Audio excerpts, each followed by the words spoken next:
जो क्लास है 5th और सब्जेक्ट है उर्दू का हम लेसन पढ़ रहे हैं। लेसन का नाम है दोस्ती। आधा हमने पढ़ा था कहाँ तक कि लड़के कहाँ जाते हैं, पहलगाम पिकनिक करने के लिए पहलगाम जाते हैं। तो बहुत ही खुश होते हैं कि पहलगाम को हमने किताबों में पढ़ा था, आज हम अपनी आंखों से देख रहे हैं ये सेहत अफ़ज़ा मकाम। तो क्या होता है, थोड़ी देर घूमने के बाद सब लड़के खाना खाने के लिए एक जगह जमा हुए।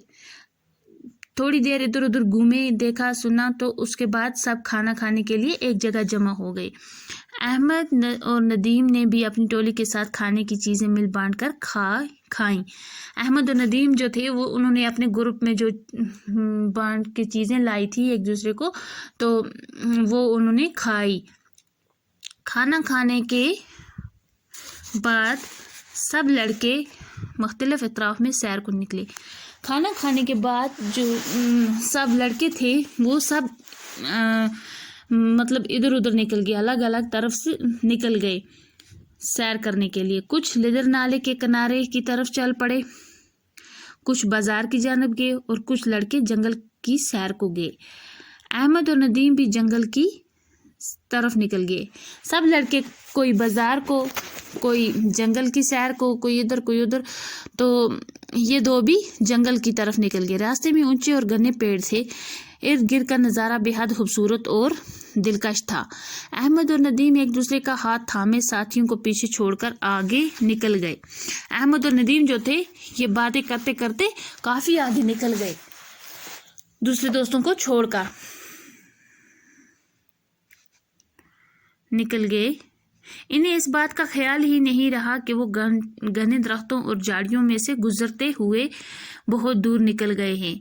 उन्हें इस बात का ख्याल नहीं रहा, अंदाज़ा ही नहीं रहा कि वो बातों में इतने मसरूफ़ हो गए चलते चलते कि उन्हें पता ही नहीं है कि इन घने दरख्तों और झाड़ियों में, इतने घने जंगल में हम बहुत दूर निकल आए हैं।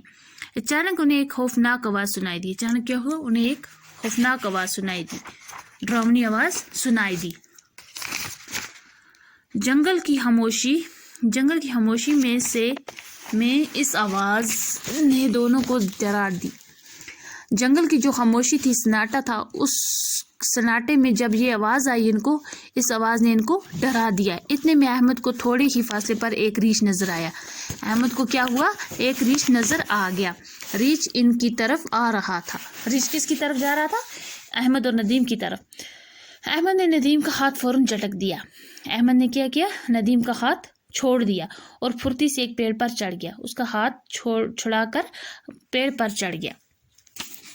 नदीम ने जब रीछ को अपनी तरफ आते देखा तो उसके मुंह से चीख निकल गई। नदीम ने सोचा कि हाय, हम अहमद तो ऊपर चढ़ गया पेड़ पे, ये तो बच जाएगा। अब बालू जो है, रीछ जो है वो मुझे खा जाएगा। तो वो उसके मुंह से चीख निकल गई। उसने अहमद को पुकारते हुए कहा, अहमद मुझे बचाओ, मुझे पेड़ पर चढ़ना नहीं आता। उसने अहमद को पुकारा कि अहमद मुझे बचा लो, मैं पेड़ पर नहीं चढ़ सकता, मुझे चढ़ना ही नहीं आता। अहमद पेड़ पर से नदीम की बेबसी को खामोशी से देखता रहा। अहमद ने अपनी जान बचा ली और वो नदीम को देखता रहा। नदीम को घबराहट में और कुछ न सूझा, वो ज़मीन पर लेट गया। आंखें बंद करके अपनी सांसें रोक ली। उसने क्या किया, ज़मीन पर लेट गया और आंखें बंद कर ली, सांस भी बंद कर ली। ऐसा लग रहा था जैसे वो मुर्दा हो। रीछ ने करीब आकर एक लम्हा के लिए उसे सूंघा। रीछ ने क्या किया, उसको सूंघा। जब उसकी नाक से मतलब सांस नहीं आ रही थी तो और आगे बढ़ गया। रीछ जो था वो आगे बढ़ गया। थोड़ी देर के बाद नदीम ने आध खुली आंखों से देखा कि रीछ जा चुका था है।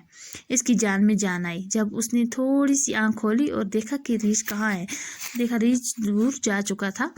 उसने मतलब उसकी जान में जान आ गई। वो खुश हो गया।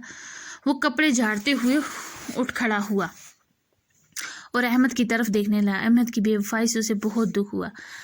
उठा और उसने अहमद को देखा, अपने दोस्त को देखा, और उसका रवैया था अहमद का और उसकी जो बेवफाई थी इस मौका पर, उससे उसको बहुत दुख हुआ था। उससे ये तवक्का नहीं थी कि अहमद मुसीबत की घड़ी में उसे अकेला छोड़ देगा। उसने ये नहीं सोचा था कि अहमद कभी मुझे मुसीबत में अकेला छोड़ देगा। अहमद ने जब देखा कि रीछ जा चुका है तो वो पेड़ से नीचे उतर आया। अहमद ने भी देखा कि रीछ अब दूर जा चुका है और वो भी उतरा नीचे और नदीम से कहने लगा, शुक्र है बच गई, लेकिन ये तो बताओ कि रीछ तुम्हारे कान में क्या कह रहा था। वो बोल रहा है कि शुक्र है हम बच गए, अब बताओ कि रीछ तुम्हारे कान में क्या कह रहा था। नदीम मुस्कुरा कर बोला, रीछ मुझसे कह रहा था कि दोस्त वही जो मुसीबत में काम आए। नदीम ने कैसा जवाब दिया कि हाँ, मुझे रीछ कह रहा था कि दोस्त वही होता है जो मुसीबत के वक्त काम आए। तो बच्चों, आज का लेसन जो है वो कंप्लीट हुआ। कल हम इसके सवालात करेंगे। Thank you.